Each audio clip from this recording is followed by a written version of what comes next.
maju bersama untuk Indonesia. Keadilan merata di negaraku tercinta.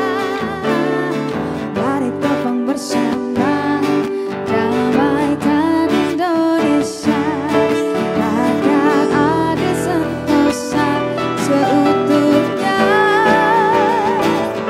Di sini tempatnya untuk bersuara rakyat Indonesia. Di sini ruangnya solusi bersama, hukum di tengah kita.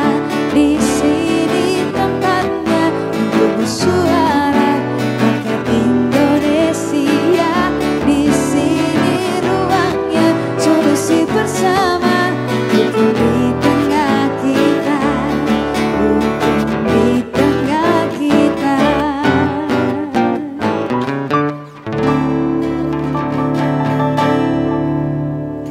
Baik, selamat malam semua pemirsa. Berjumpa kembali untuk redaksi Hukum di Tengah Kita. Dan ini kabarnya hari ini sudah jam berapa ini? Harusnya sudah ada reporter yang melapor untuk segera ditayangkan ini. Pemberitaan untuk redaksi. Nah ini dia nih yang bawa headline nih. Saya tadi Ini baru kenapa nih telat ini? Reporter satu ini. lagi sedih, Oh, lagi sedih. habis dari Benowo. Ada apa di Benowo, Mas? Itu kan yang tragedi bus PO Oh, yang Ardiansah kecelakaan itu. kemarin itu ya. Ada 16 korban kalau nggak salah di Benowo. Kabarnya ada satu lagi yang meninggal. Nambah korbannya. Dan pulang dari Benowo itu saya langsung mendapatkan inspirasi untuk menulis. Pencerahan, Iya. penulis. Apa yang mau ditulis ini? Ternyata Benowo itu nama daerah yang ikhlas. Benowo nama daerah ikhlas. Benowo aja sing bales. Benowo sing balas Iya, ya. Benowo sing bales ya. Tapi kan meskipun ikhlas, tapi kan tetap harus diusut ini. Kenapa? Karena Iya. jumlah korbannya juga banyak loh. Hampir separuh loh itu. Nah, itu dia. Makanya kan apalagi konon kabarnya supir bisnya ternyata tidak hati-hati. Terindikasi katanya ada konsumsi narkoba juga. Konsumsi narkoba. Katanya. Masih belum jelas ini ya. Nanti kita cross check ya sama Daripada. Mending Di cross check ya. Tapi sebelumnya saya boleh lihat dulu nggak ini liputan Mas Gigis di lapangan seperti apa Oh ya, ini, videonya ini ya. sudah masuk.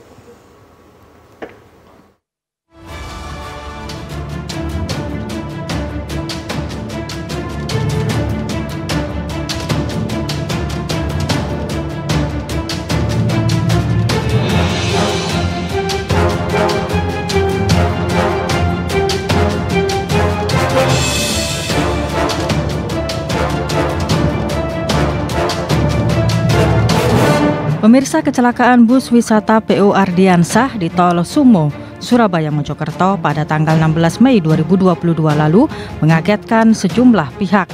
Bus wisata yang mengangkut 34 orang penumpang itu mengalami kecelakaan tunggal dan menabrak tiang VMS atau Variable Message Sign ruas A kilometer 712 garing 400 hingga terguling. Kecelakaan maut itu telah merenggut 16 korban nyawa dan menyebabkan belasan korban lainnya luka-luka. Ironisnya, dari hasil olah TKP yang dilakukan di Telantas Polda Jatim, petugas tidak menemukan bekas pengereman. Diduga supir bus dalam kondisi mengantuk saat mengemudi hingga menabrak tanpa melakukan pengereman. Polisi telah menetapkan sopir bus yang diketahui sebagai sopir cadangan itu sebagai tersangka. Sopir yang diketahui bernama Ade Firmansyah, umur 29 tahun itu, dijerat pasal berlapis atas kelalaiannya dalam mengemudi bus wisata. Ia dikenakan pasal 310 ayat 4 dan atau dikenakan pasal 311 ayat 5 Undang-Undang Nomor 22 Tahun 2009 tentang lalu lintas dan angkutan jalan dengan ancaman hukuman di atas 5 tahun penjara. Bukan itu saja, dari hasil tes urin diketahui jika sopir bus cadangan itu juga positif mengkonsumsi narkoba saat mengemudikan bus. Kejadian itu seharusnya menjadi evaluasi bagi semua pihak, terutama perusahaan transportasi umum, agar bisa memberikan pengawasan lebih terhadap kondisi sopirnya. Pasalnya kejadian kecelakaan maut yang disebabkan kelalaian sopir hingga memakan korban jiwa sudah sering kali terjadi. Bisa jadi tanpa pengawasan dan pengelolaan yang baik dari manajemen perusahaan transportasi akan menciptakan peluang terjadinya kecelakaan terhadap armadanya semakin besar. Untuk itu dibutuhkan pengelolaan yang baik bagi perusahaan transportasi umum agar bisa memberikan kenyamanan dan jaminan keselamatan bagi para penumpangnya. Jadi kita langsung saja datangkan para narasumbernya. Narasumber. Karena kita khawatirnya kalau ini sudah terjadi sekali, takutnya nanti besok-besok terjadi Terulang lagi. lagi. Terulang lagi. Saya jadi takut untuk wisata loh saya. Saya juga jadi takut. Apalagi itu kan sebenarnya jalur tol itu kan juga cukup lempeng ya, lurus. Kadang-kadang jenuh nyetirnya. Apakah memang begitu? Terus sementara banyak orang yang butuh jasa transportasi darat itu. Iya. Kita saya coba takutnya tidak hanya itu, takut Apa itu? mengeluarkan biaya juga. takut mengeluarkan biaya piye? Nanti wisata kan habiskan duit. Ya nek ra gelem ngeluarno biaya ya nang omah bae to, Mas. Kita coba undang dari Ditlantas Polda Jawa Timur, hadir Kasubdit Gakum Ditlantas Polda Jatim AKBP Gatut Bowo Supriyono. Pak Gatut, monggo kami bisa undang untuk bergabung bersama dengan kami di sini. Selamat malam. Terima kasih sudah bergabung. Sambutnya ya. Oh ya, Pak Gatut nanti duduknya di sebelah sini. Monggo. Terima kasih Pak Gatut, monggo. Kemudian Wakil Ketua DPD Organda Jawa Timur, Bapak Firmansyah Mustafa. Pak Firmansyah, monggo kami undang. Selamat malam Pak. Ya, Terima kasih sudah hadir di ruang redaksi Hukum di Tengah kita. Kami persilakan. Dan satu lagi Ketua DPD KAI Jawa Timur, Bapak Haji Abdul Malik SHMH. Pak Malik, monggo silakan. Malam Pak Malik. Malam Mbak, Monggo. saya kasih tempat tidur ini. iya, monggo. Lebih santai Pak di situ Pak. Saya temani di sini, Pak. Tapi jangan khawatir. Seharusnya ada perhubungan ini. Oh, iya. Dinas Perhubungan. Ya, nanti kita akan undang di nextnya. Tapi ini kan mumpung dari Ditlantas Polda Jatim sudah hadir, jadi mungkin bisa diinformasikan sebenarnya seperti apa hasil olah TKP yang dilakukan oleh teman-teman kepolisian. Baik Mbak, boleh. Monggo, monggo. Baik, terima kasih. Kami dari Kepolisian Ditlantas Polda Jatim. Pertama-tama kami mengucapkan duka cita yang mendalam terhadap meninggalnya 16 korban akibat kecelakaan pada tanggal 16 Mei 2022, di mana melibatkan PO Bus Ardiansah menabrak VMS. Perkembangan penyidikan pada saat ini Polres Mojokerto Kota sudah menetapkan tersangka Ade Firmansyah menjadi tersangka, kemudian juga memeriksa ada 11 saksi, kemudian yang bersangkutan juga sudah ditahan di rutan Polres Mojokerto Kota. Oke. Demikian, Mbak. Berarti tersangkanya dari si drivernya aja, supirnya aja ya? Ya, sementara hasil pemeriksaan kita tetapkan Ade Firmansyah untuk jadi tersangka. Tapi memang benar hasil temuan bahwa dari hasil urin ada dugaan konsumsi narkoba ketika mengendarai kendaraan tersebut? Ya, betul. Jadi setelah kejadian tersebut, kita mengetahui pengemudi atas nama Ade Firmansyah ini, kemudian kita melakukan tes urin, baik tes melalui tes kit awal, 2 kali kita melakukan tes kit, kemudian ada dugaan mengkonsumsi narkoba, kemudian kita bawa sampelnya itu ke Lab 4 Polda Jatim. Kemudian kita mendapatkan hasil di mana bahwa Ade Firmansyah ini diduga mengkonsumsi narkoba, demikian. Sampai saat ini berarti proses penyidikan masih terus Proses penyidikan masih berjalan. Ada kemungkinan bertambahkah tersangka dalam artian apakah pertanggungjawaban juga sampai kepada pemilik dari armada? Kita tunggu penyidikan dari Polres Mojokerto Kota, karena sampai dengan sekarang kita masih memeriksa, sudah ada 11 saksi, kemungkinan kita akan dalami lagi sejauh mana keterlibatan dari pihak-pihak lain. Oke, baik. Terima kasih Pak Gatut untuk informasi awalnya. Jadi gitu Mas Gigis, ternyata ada temuan-temuan seperti itu, tapi kita masih nunggu lagi ya. Iya. Untuk mungkin ada tersangka lain nantinya. ya kita belum tahu, kita masih nunggu proses penyidikan lebih lanjut dari teman-teman kepolisian. Tapi ini dari Organda juga hadir nih. Bus pariwisata ini di bawah naungan Organda juga? Ya, betul Mbak. Sebelumnya melalui kesempatan ini, kami dari DPD Organda Jawa Timur, mewakili DPD Organda Jawa Timur, juga turut berduka cita. Kami sangat-sangat prihatin dengan kejadian ini, di mana di saat musim mudik kemarin alhamdulillah kita aman-aman saja. Ternyata di ujung-ujung Setelah selesainya. ada kejadian yang sangat-sangat memprihatinkan. Mudah-mudahan keluarganya bisa melepas kepergian dari korban itu. Ya, Pak Firmansyah, Berkaitan sebelum tadi, Mbak, ya? dilanjutkan, Ya. sebelum dilanjutkan kita rehat dulu sebentar ya. Oke. Nanti setelah itu kita balik ke Pak Firmansyah.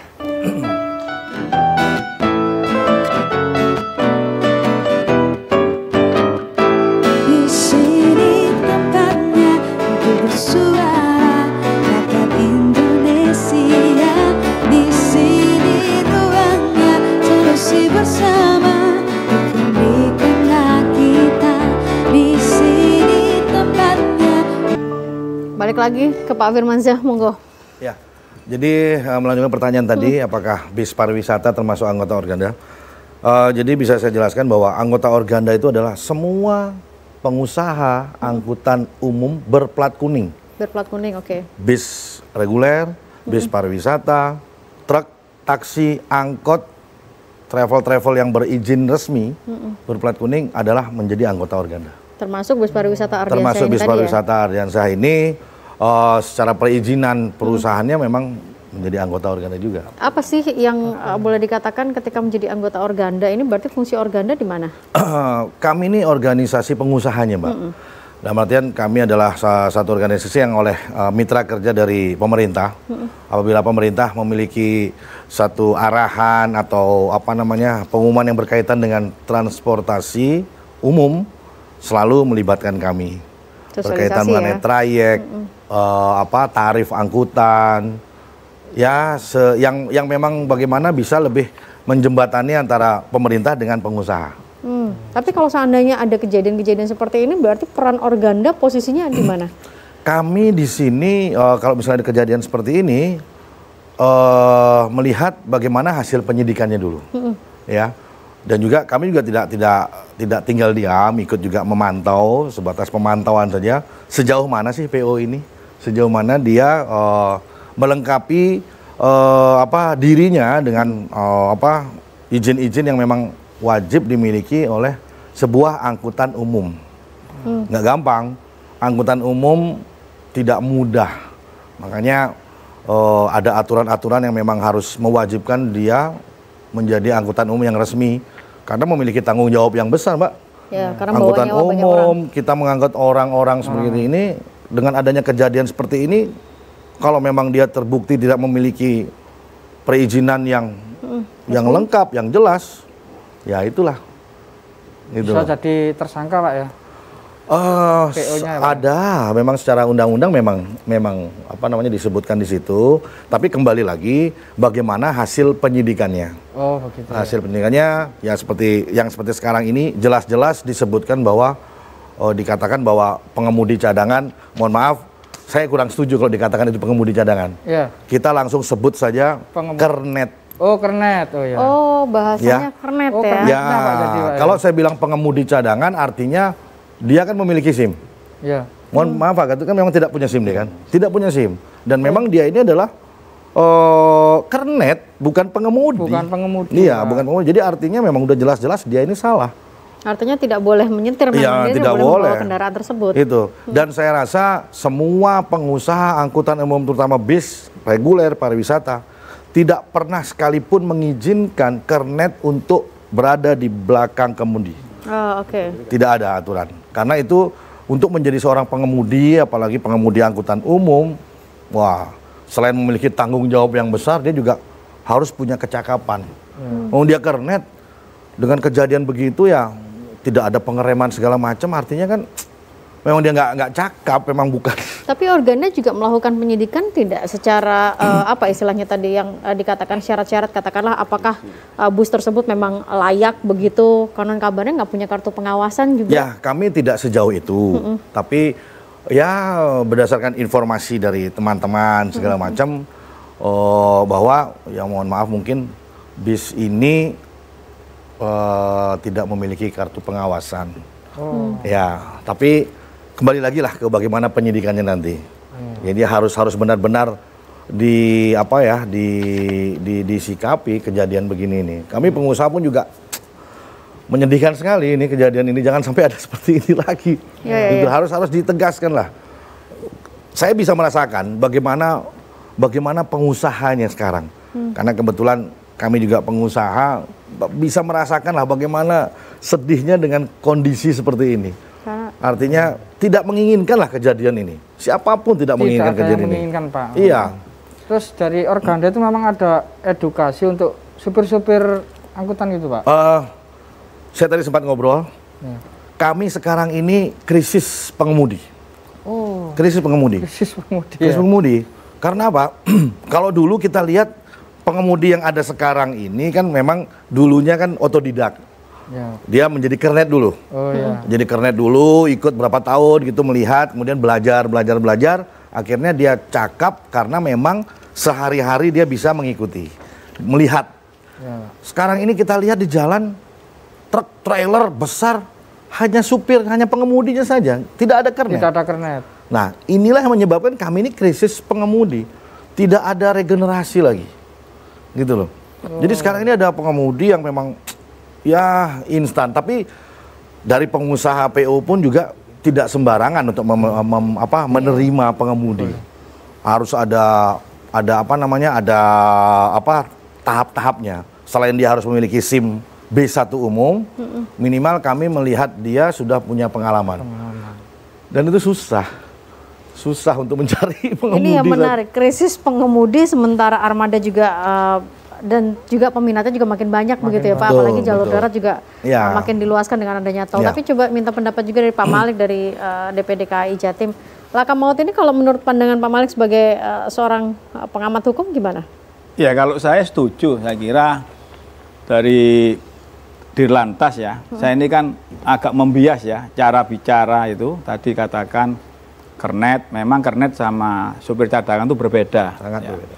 Jadi kalau supir cadangan itu ada istilahnya itu ada petunjuk ya dari perusahaan itu bahwa nama A dan B. Betul. Nah, gitu. Kalau ini kalau orang Jawa ini yang kalau saya kira dari Organda ini bisa dijadikan saksi. Kata kuncinya tadi mengatakan sudah jelas bahwa harus diselidiki dulu ya. Nggak semua ya, Organda ini kan seperti organisasi pengusaha bis. Ya. Jadi istilahnya pengusaha-pengusaha itu kalau tidak layak, kita harus mengingatkan. Karena mengingatkan itu bukan karena kita benci, karena kita sayang. Ya. Ini bis ini apa murni bis? Atau kanibalan bis yang di korenseri? Karena ada sekarang bis ini, contohnya milik bis Malik, sekarang diganti ke milik bisnya Mbak Agnes, namanya Agnes. Kita korenseri modelnya, gitu ya. Kan gitu. Nah, kalau ini kan tugas Organda ini di mana kan itu istilahnya. Tadi dikatakan ada krisis supir, berarti alhamdulillah. Sekarang kan tidak ada supir, kalau tidak ada supir ya jangan ada bis lah, biar tidak ngaco gini korbannya sampai berapa ribu orang kan gitu. Jadi saya minta nanti pihak kepolisian pasal yang diterapkan ini di Vanessa itu 10 tahun loh itu. Itu cuma karena gaya-gayaan ya storynya, mobil bagus itu. Oh, iya. Mobil bagus itu. Tuntutannya, putusannya 10 tahun.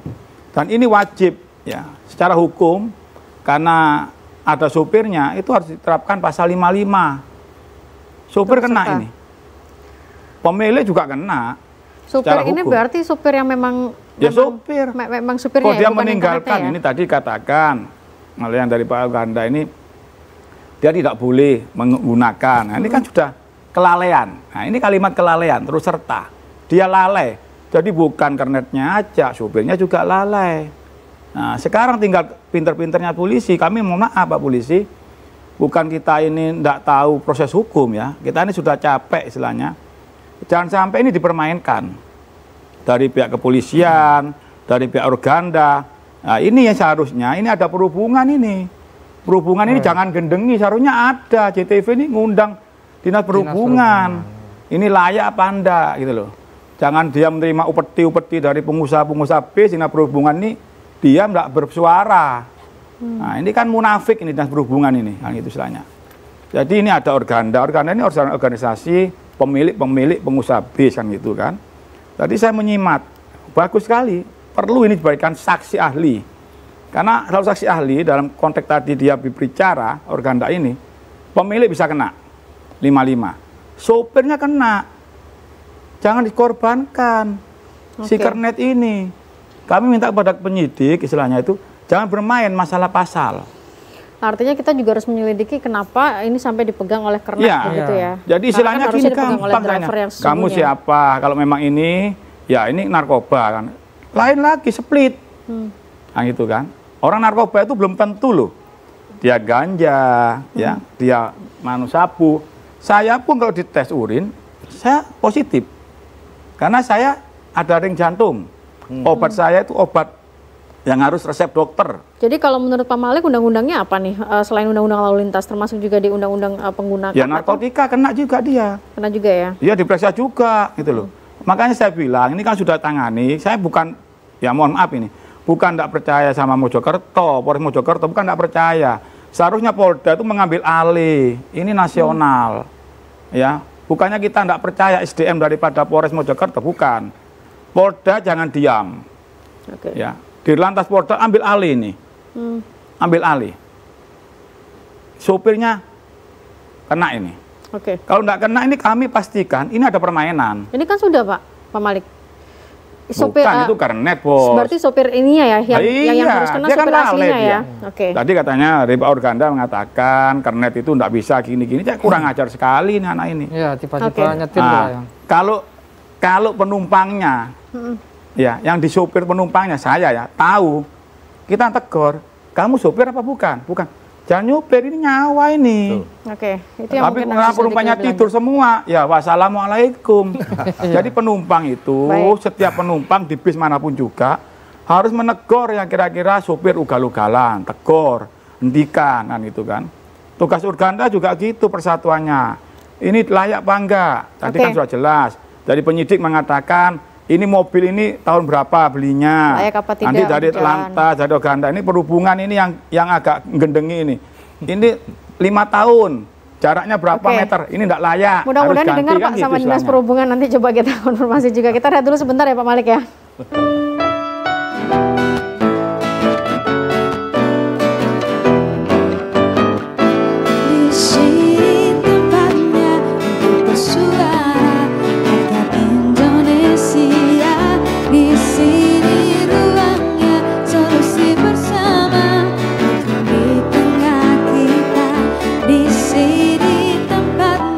Udah banyak bicara ternyata Mas Gigis. Mas Gigis kalau sebagai penumpang pernah nggak negor kalau misalnya sopir ugal-ugalan?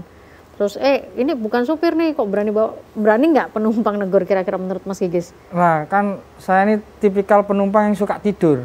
Oh Anda suka tidur juga? Iya suka tidur karena kalau naik PO seperti itu kadang pusing. Nggak tahu karena fasilitasnya dan sebagainya akhirnya tidur lah. Ini ugal-ugalan kadang nggak tahu. Tapi sebenarnya penumpang itu berani nggak sih negor? Karena kadang-kadang juga berani lah. Harusnya ya. Berani lah. Harusnya berani ya Pak ya? berani. Tapi mungkin dengan cara yang lebih bagus. Jangan langsung menegur ke pengemudinya atau mungkin kan ada kondektur atau kita panggil kondekturnya. Ditanyakan aja. Tidak ada salahnya dan itu saya rasa mungkin suatu tindakan yang memang harus diinikan kan demi keselamatan kita semua. Karena kadang-kala supir juga menjawabnya juga ya udahlah kan ada penumpang duduk aja pokoknya tahu nyampe gitu Pak. Nah itu biasanya teman-teman PO itu pasti ada nomor telepon hotline-nya untuk dilaporkan. Nggak berani misalnya merasa ada perasaan sungkan, semua pasti bawa handphone sekarang kan Mas. Telepon aja langsung ini bis ini jam sekian ini pengemudinya kok begini ugal-ugalan pasti akan langsung ada tegur. Baik. Ya biasanya ada nomor awal untuk WA atau SMS di dalam juga di luar juga ada. Ya di depan. Teleponnya tidak ada, dihubungi tidak bisa. Jangan bilang ada. Oh begitu. Nanti biar tugas Pak Firmansyah untuk menyampaikan ke pengusahanya ya. Tapi ini kan pemain juga gitu loh. Pak Gatot ini sempat tadi ada istilahnya ya curhat dari Pak Malik mengatakan mungkin tidak kalau itu diambil alih atau memang Mbak Agnes, saya bukan curhat loh. Ya menyampaikan. Saya fakta hukum loh. Saya bicara fakta hukum, enggak curhat. Sharing Pak. Iya, saya fakta hukum yang kita bicara karena kita sudah jenuh gitu loh. Mungkin nggak Pak Gatot? Baik Mbak gini, jadi bisa kami jelaskan bahwa untuk di Polda Jatim berbeda dengan Polda Metro. Untuk di Polda Jatim bahwa penyidik itu masih berada di Polres-Polres masing-masing. Oh, di Jadi masing-masing ya? Polda Jatim tidak melaksanakan tugas operasional, kami hanya pembinaan. Jadi bisa kita bedakan dengan Polda Metro. Kemudian mohon izin Pak, jangan ragukan kami tetap akan melakukan penyidikan dengan serius. Tolong kontrol kami, awasin kami. Kami sangat serius dalam pelaksanaan penyidikan ini, di mana untuk saat ini kami sudah menerapkan persangkaan pasal yaitu 311 dan 310, di mana pasal 311 ayat 5 ancaman hukumannya adalah 12 tahun penjara. Ya, kemudian untuk yang menyebabkan kelalaiannya yaitu pasal yang kedua yaitu menyebabkan orang meninggal dunia karena kelalaiannya. Jadi kita fokus dua pasal itu. Jadi pasal ancaman hukumannya adalah 12 tahun penjara. Nah, demikian Pak. 12 tahun penjara itu ancamannya ya. Tapi mungkin ya kalau kita berkaca di kasus 2016 lalu tuh ada pengemudi Lamborghini yang nabrak orang hingga 1 orang tewas, Pak Gatot. Nyatanya bisa bebas. Sempat masyarakat mungkin mengatakan apa mungkin setelah ada santunan, damai dan segala macamnya, hukum itu sebenarnya masih bisa diutak-atik dikit gitu, Pak Gatot. Kalau mengenai soal urusan keputusan bebas itu ada kewenangan ada di pengadilan. Kami sudah menyiapkan data, fakta-fakta pemeriksaan penyidikan kami sehingga kita limpahkan ke proses penuntutan. Untuk bagaimana itu proses bisa sampai dengan bebas tentunya hakim yang memutuskan. Tapi kami sudah berusaha waktu itu melakukan penyidikan dengan baik, dengan maksimal sehingga kita bisa P21 ke kejaksaan. Jadi intinya kalau dari kepolisian komit ini akan dikawal terus juga sesuai dengan yang tadi di 12 tahun penjara ya berarti ya untuk ancaman hukumannya. Oke, ini yang menarik kalau kita coba bongkar Pak Firmansyah ceritanya ini kabarnya. Habis istirahat di rest area, sopir utama ini tidur. Nah, kernetnya yang masih ngantuk nekat menggantikan supir karena harus ngejar waktu. Pagi harus sampai Surabaya nganter rombongan yang lain.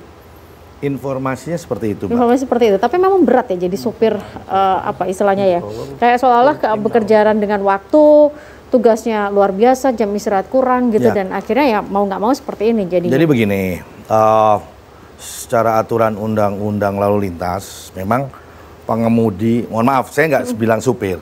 Supir itu kalau bagi saya tabu. Bukan tabu, Pak. Masih belum cakap. Oke, pengemudi. Ya, pengemudi. Driver, Pak ya.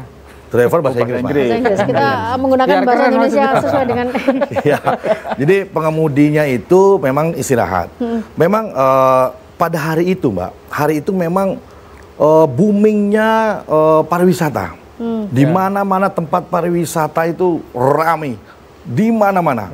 Mungkin adanya kelonggaran-kelonggaran dilepas pariwisata itu. Jadi di mana-mana 2 tahun. Betul. Dan kebetulan bis saya sendiri pun disalip oleh bis ini. Kan sama-sama dari arah barat. Disalip dengan bis ini. Padahal gitu. Selain selama pengemudi dilarang mendahului. Kok diam aja ini pemilik PO ini. Jadi memang apa namanya di tempat pariwisata itu mereka ini sebetulnya mau keluar dari tempat wisata sudah bisa, sulit. Jadi capeknya mereka tuh karena antri. Nah, jadi jenuhnya itu yang membuat capek pengemudi. Harusnya setiap 4 jam sekali kan memang harus istirahat. Aturan kan seperti itu. 4 jam. Gitu. Jadi sudah aturannya, Pak ya. Aturannya ada itu. Jadi pengemudi ini capek karena antri segala macam itu menyebabkan dia ngantuk. Digantilah oleh kernet ini. Mungkin kernet juga merasa namanya supir dalam kondisi ngantuk ini mungkin ya. Saya mau bawa ini gimana? Kan kita besok pagi harus ada rombongan lagi. Ya wis gowen, misalnya kayak gitu. Nah, dalam kondisi ngantuk. Ini kena ini. Bisa jadi seperti itu. Ini masih dugaan Pak Malik. Nah, itu mungkin. Ini masih dugaan. Ini masih dugaan, Pak. Saya belum masih dugaan. Sudah kena ini. Gitu. Kalau seandainya memang itu yang terjadi pasti kena. Tapi ini kan masih dugaan ya. Karena ini pengemudi kernet ini kan dia mungkin biasa hanya supir meteran. Dia di garasi hanya majukan bis, mundurkan bis. Karena mungkin nyuci merasa mobil, punya apa ya? Nyuci mobil. Ya itu memang kewajibannya dia, membersihkan mobil itu memang kewajibannya kernet. Tidak sekalipun dia pegang kemudi. Nah, begitu dia bawa, ini kan baru 17 kilo dari tempat istirahat kejadiannya. Baru 17 kilo ini. Dari rest area, Pak. Dari rest area itu. 17 kilo kalau saya rasa kalau seorang pengemudi yang cakep tidak akanlah kejadian itu.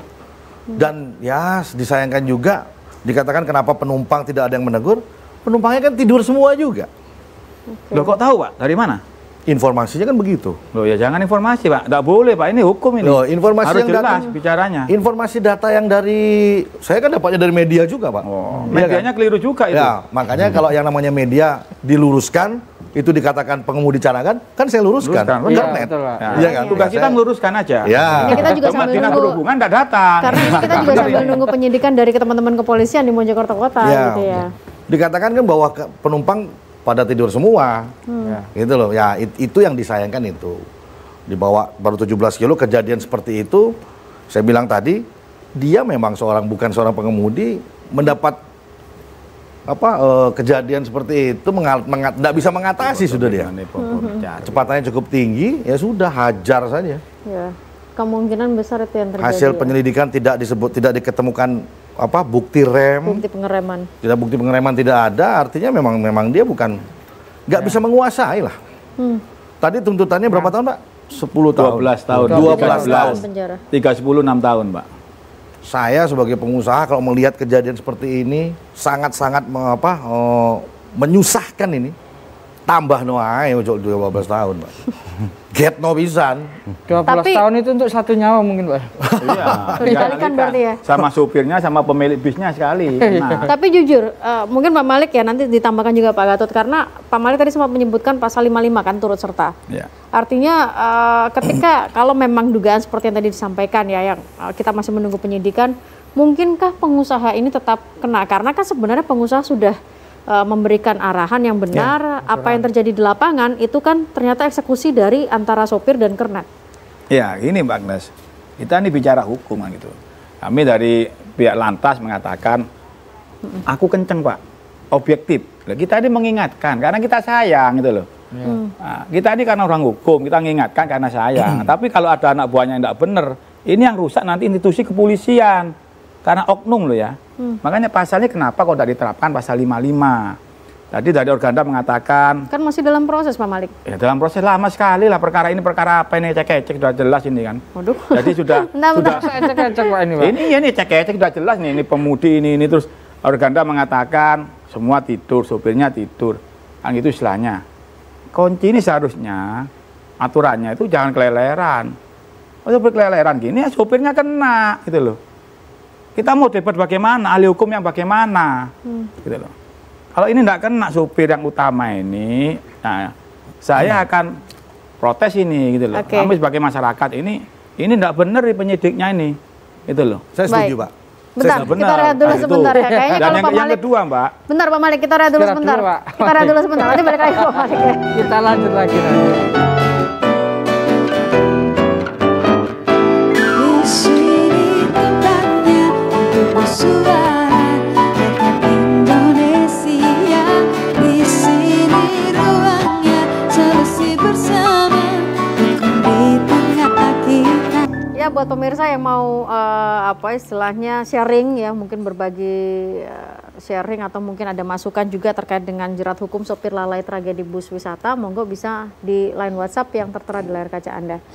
Pak Malik mau melanjutkan lagi Pak? Kayaknya Ya. kalau Pak Malik yang jadi penyidik kayaknya 1 hari selesai kayaknya. Jadi mungkin bisa saya Pak ya. Ya mau, mau Jadi boleh begini, Pak Firmansyah dulu. dikatakan tadi bahwa pengemudi asli, bukan kerennya, itu bisa juga dituntut. Saya setuju. Oke. Ya, karena lalai tadi Pak. Ya. Dinas Perhubungan sekarang Provinsi Jatim sedang gencar-gencarnya melaksanakan yang namanya SMK Pak, Standar Manajemen Keselamatan. Ini adalah untuk menghindari hal-hal yang seperti ini Pak Malik. Jadi mungkin begini, saya ceritakan, bis masuk ke dalam garasi. Misalnya bis ini ada satu kerusakan atau harus diperbaiki, dia harus melapor ke manajemen, ke orang kantor. Mencatat kerusakannya, misalnya remnya kurang bagus gitu. kurang pakem. Ya, kurang pakem. Kemudian oleh orang kantor ini akan memanggil mekanik.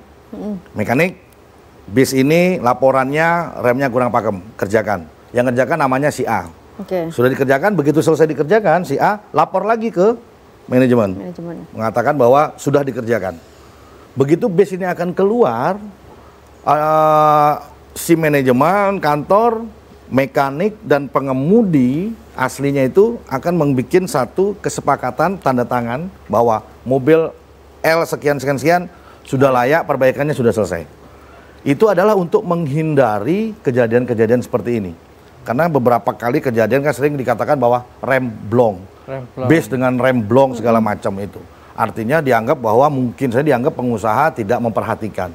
Dengan cara seperti sistem manajemen keselamatan ini, Pak, ini adalah untuk melindungi penumpang dan juga melindungi pengusahanya sendiri bahwa kami ini benar-benar melaksanakan yang namanya sistem manajemen keselamatan. Kami tidak tinggal diam, kami juga perhatikan kendaraan-kendaraan kami sebelum keluar dari dari garasi, dia sudah dikatakan layak. Siapa yang bertanggung jawab? Manajemen kami orang kantor, mekanik kami, dan pengemudi yang memang saat itu bertugas juga mengatakan bahwa oke, siap. Apabila terjadi sesuatu di jalan, bukannya pengusaha mau lepas tangan, bukan. Tapi pengusaha sudah semaksimal mungkin memberikan kewajibannya sebagai pengusaha, menyediakan kendaraan yang layak, merawat kendaraannya dengan baik. Bagaimana di lapangan, itu kembali lagi ke pengemudi dan... Itu internal, ada dinas perhubungan. Kami sekarang ini online, Pak. Online? Sudah online. Terus ada apa enggak dari Organda itu memberikan arahan, maksudnya itu kepada minimal ya, jarak ke sini, kalau PP ya, harus ada sopir cadangan. Itu wajib loh Pak aturannya. Betul. Pak. Begini Pak. Kalau jarak ini enggak ada sopir berarti ya pengusaha itu mencari keuntungan yang fatal. Ini kena pidana juga ini. Mohon maaf. Pengusahanya ini. Mohon maaf. Enggak boleh dimaafkan ini, kena ini. Sebentar Pak, kalau yang namanya supir cadangan, kami pun juga tidak mau kendaraan kami celaka. Kami pun tidak mau membiarkan penumpang kami celaka, iya kan? Kami juga berpikir, kami modalnya besar Pak. Satu bus ini minimal sekarang 2M. Ini. Berapa Pak? 2M. Betul. Karena saya punya 10 Pak. 2M. Bapak ada KP-nya? Ada kartu pengawasan? Saya, benar, Pak Malik, Pak Firmansyah, ini kayaknya urusan ini bisa di ini ya. Saya baca dulu sebentar ini curhatan dari sharing dari pemirsa. Sudiono di Pasuruan sewa bus wisata Pasuruan Bandung, ketika bus datang bannya gembos. Setelah saya teliti 4 ban dari 6 nggak layak. Saya protes keras ke supirnya yang ada 2 orang. Terus dia telepon pengurus bus dan duit untuk BBM suruh belum ban, terus ditransfer dari pengusahanya. Oh, suruh beli ban terus ditransfer dari pengusahanya. Benar itu. Nah. Kemudian dapat info Ardiansyah ini ambil bus second dari Kalimantan. Banyak kelaka terjadi di jalan tol karena trek bosan dan jalan mulus banget. Saran supaya aman berkendara di jalan tol, Risa di Surabaya. Nanti monggo dari Ditlantas bisa berbagi sarannya. Assalamualaikum, saya dari Bojonegoro. Alangkah baiknya supir harus kursus dulu supaya tahu cara mengemudi dengan baik dan benar supaya tidak terjadi kecelakaan di jalan, dan pastikan punya SIM. Selamat malam JTV, saya cuma mau sedikit komplain, seharusnya itu Bapak yang dari KAI kurang enak menyikapinya, justru malah memperkeruh acara. Pak Manik. Sebaiknya bus pariwisata supirnya 2, nggak usah kernet dengan gaji yang sama. Usul dan saran seharusnya dikasih driver 2 kalau jarak tempuhnya jauh karena fisik manusia terbatas. Ya. Ini mungkin dari Organda. Ya, jadi begini, kalau kami dari pengusaha sudah berpikir panjang lah. Kalau bis sampai tujuan, kita lihat tujuannya Pak. Kalau sampai ke Jakarta dan lihat beberapa hari itu pasti pengemudinya pasti 2. Ya, PP. Ya. Dan dia disediakan tempat istirahat di bagian belakang, dia tidur gitu. Ya. Oh. Ada tempatnya sudah, tempat istirahat itu. Ya. Tapi kalau bis-bis jarak tempuhnya yang hanya Surabaya Malang, tempat wisata itu cukup 1 saja.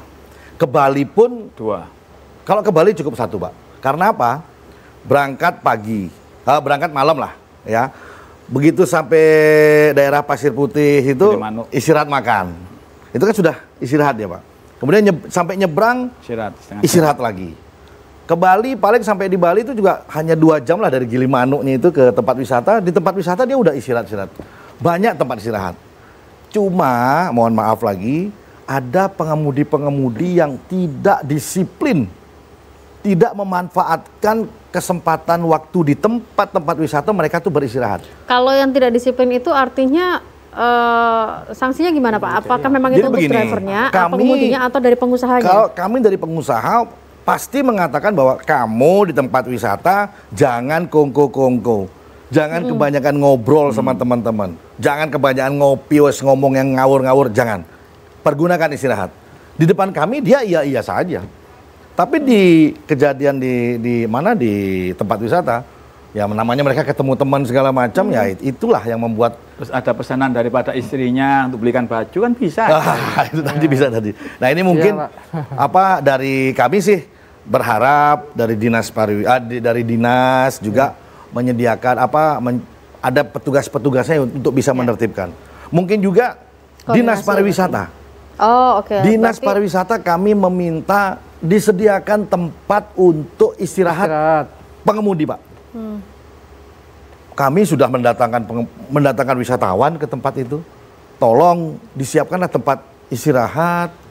Jadi kalau misalnya terjadi begini, Dinas Pariwisata, kami kan sudah menyiapkan tempat wisata, kenapa kamu kok nggak mau istirahat? Oke, berarti koordinasi gitu, antara Organda, pengemudi, kemudian Dinas Pariwisata sama Dinas Perhubungan juga ya, ini bisa berkomunikasi. Kita rehat dulu sebentar, masuk di segmen terakhir untuk Anda pemirsa.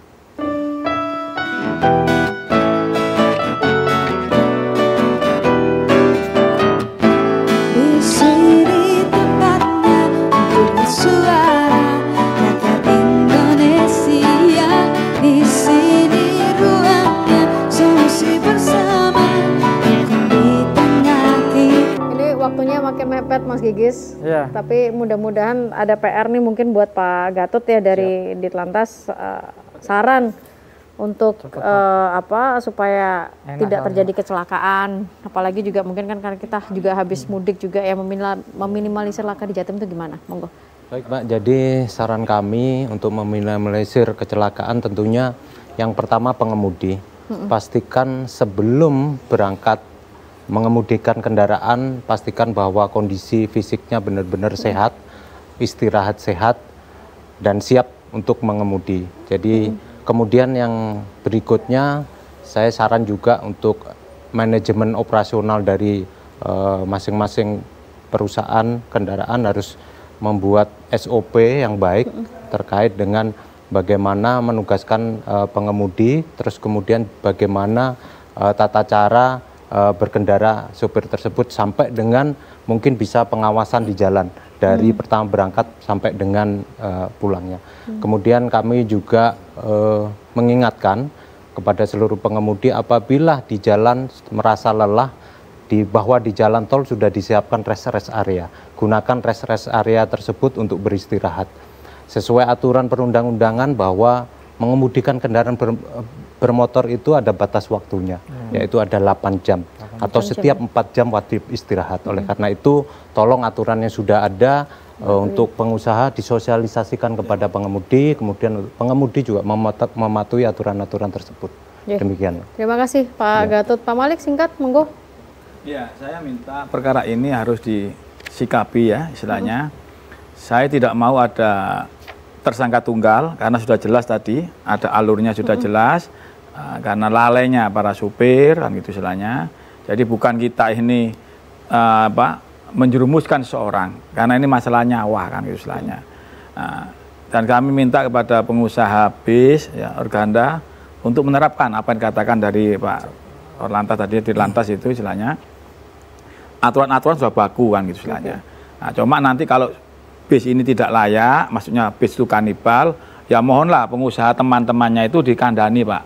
Bismu iki tuku nang kene gak layak digawe pariwisata, jarak sekian, jaraknya paling 4, wajib tuh diingatkan Pak. Gitu loh. Nah, wajib diingatkan. Jadi istilahnya jangan dibiarkan, karena ini kita satu persatuan, jangan. Bis kamu ndak layak loh ya, ndak bisa jalan sampai di Jogja, cukup di Malang aja karena umurnya sudah sekian. Itu wajib diingatkan pengusaha-pengusaha bisnya Pak. Saya kira itu Mbak. Oke, baik. Terima kasih Pak Malik, Pak Firmansyah. Tadi terkait dengan SOP ya yang disampaikan Pak Gatot. Kemudian juga ada tambahan dari pemirsa. Mohon PO besar, manajemen dan mekanik kendaraan mau keluar minta tanda tangan dulu supaya tahu mobilnya sehat. Kemudian juga gimana cara mengolah meningkatkan kompetensi sopir agar disiplin dalam mengendarai bis. Apakah ada program awareness? Pengusaha juga harus tanggung jawab. Monggo Pak Firmansyah. Ya, terima kasih. Usul saran dari Pak Gatot, dari Pak Malik. Insya Allah akan saya terima, akan saya sampaikan dengan teman-teman pengusaha bahwa usulan itu adalah baik. Dan juga kami menghimbau juga Mbak, kepada penyewa, penumpang, jangan segan-segan menanyakan, terutama penyewa bis pariwisata. Niat berpariwisata kan niat senang-senang. Senang-senang. Ya kan? Betul. Jangan sampai niat senang-senang ini menjadi sedih seperti begini nih. Jadi melihat juga bahwa apakah bis ini memang memiliki izin trayek pariwisata, karena itu semua sudah ada aturannya, trayek reguler, trayek pariwisata, antar jemput karyawan, ada semua itu. Jadi ditanyakan. Itu penumpang juga harus ngecek ya, apa punya izin apa enggak ya? Atau kadang-kadang penumpang lalai, Mbak. Maksudnya bukan lalai, tertutupi dengan harga murah. Oh, oke. Kalau misalnya Jadi penumpang harganya juga harus- mahal, mungkin dilihat memang mobil bisnya bis tahun yang baru. Istilahnya ono rego ono rupo, Ono kan rupo. gitu kan begitu Pak. Fasilitasnya. Ya, ono rego ono rupo. Mau mahal selamat ya ini pakai bis ini. Bis selamat. Ya, jadi itu yang harus menjadi perhatian dari penumpang. Jangan asal melihat harganya saja, tapi dilihat juga bahwa keselamatan itu adalah nomor satu. Saya ingat sekali bagaimana pesan dari Menteri Perhubungan yang dulu, Pak Jonan, ya mengatakan bahwa lebih baik tidak berangkat daripada tidak sampai. Ya. Ya. Lebih baik tidak berangkat daripada tidak sampai. Artinya kalau memang nggak berangkat karena ada sesuatu ya lebih bagus daripada nyampe tapi ya kayak tadi ada kecelakaan segala macam itu. Jadi itu himbauannya. Oke. Baik, Ya, kalau mungkin itu begitu dulu, kita nanti Mbak. menunggu mudah-mudahan jasa pariwisata juga makin Ya, membaik betul. begitu ya supaya bisa banyak dinikmati. Pak Malik terima kasih, Pak Rumansa Terima terima kasih, kasih, Pak sama-sama. Gatot. Kita tunggu ya untuk proses perkembangan berikutnya. Ya. Kita Mas Gigis mudah-mudahan semuanya aman lah, tidak ada Ya. lagi kecelakaan-kecelakaan Ini seperti ini. saya catat semuanya, besok saya Siap. terbitkan. Terima kasih semuanya. Sehat-sehat. Ya.